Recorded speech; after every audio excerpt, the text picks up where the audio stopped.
idea how this is going to turn out, but you can see this back panel back here. It's really grayed out and kind of purpled out from the sun fade over the years. And I'm going to try to dye it black using some RIT dye mixed with hot water in a bottle right here. You can see I've already tested out a little patch there in the middle. So I'm gonna see how it goes. Doesn't really matter if it doesn't turn out perfect.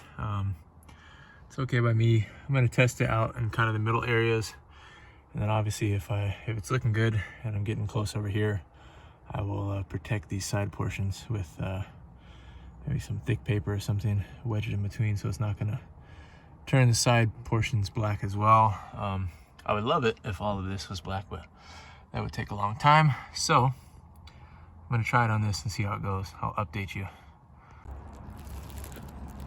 All right, so hopefully you guys can see with the light, but it's actually not turning out too bad. Here's the before side. So super faded, kind of purplish. And don't worry about the mess. It's actually not showing up well on camera, but it actually is quite a bit darker compared to the right side. So it actually looks different in person than it does on camera. It still looks kind of purplish on camera, but compare that with that over there, you can tell the difference a bit.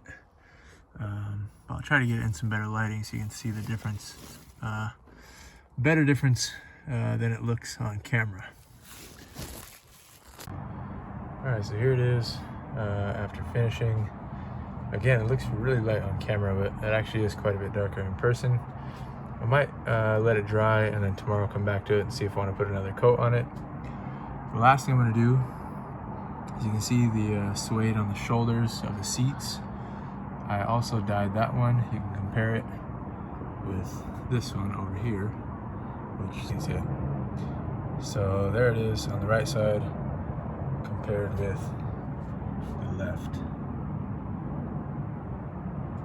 Alright guys, to wrap this video up, here it is the next day. It definitely looks a lot darker in person. It looks a lot lighter on camera for some reason, but you can definitely notice a difference even on camera from the beginning of the video. I'll go ahead and show you guys inside.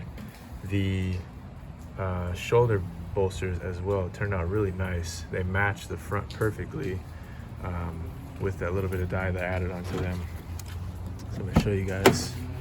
Got a mess back here, but there's the shoulder bolsters. And for comparison's sake, I'll show you guys them.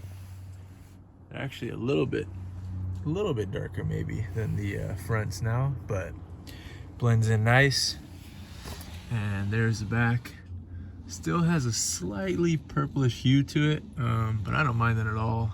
For now, I'm thinking I might do another layer later on, but I'm pretty happy with it now. It looks a ton better than before, and literally cost me $2 and some time to do. One recommendation, I use this as like a really thin kind of cutting board, or not even a board, but cutting plastic. And I just wedged it in between, like in between the crevices over there to protect when I was trying to get the corners. And wedged it in there, did all the corners, and then once I got, you know, a good chunk of the area, then I could take it out. The back is the hardest to get to just because it's hard to get a spray bottle in there. But if you use a smaller spray bottle, I was using an old like Clorox bottle. But if you use a smaller spray bottle, it'd be a lot easier to get to the back where the window is. And you don't have to worry about getting mess on the window because you can just wipe it off. It's not gonna stick to the window at all. So yeah. So overall, for a really simple mod and $2 later, literally from basically anywhere, Walmart, Michael's, online. I got mine from Michael's because I had a 60% off coupon. So yeah, for that cost and maybe like an hour of time trying to do it carefully, definitely worth it. Looks a lot better and not all faded out like it was. So cool, little random upgrade for you guys. Thanks for watching. Peace.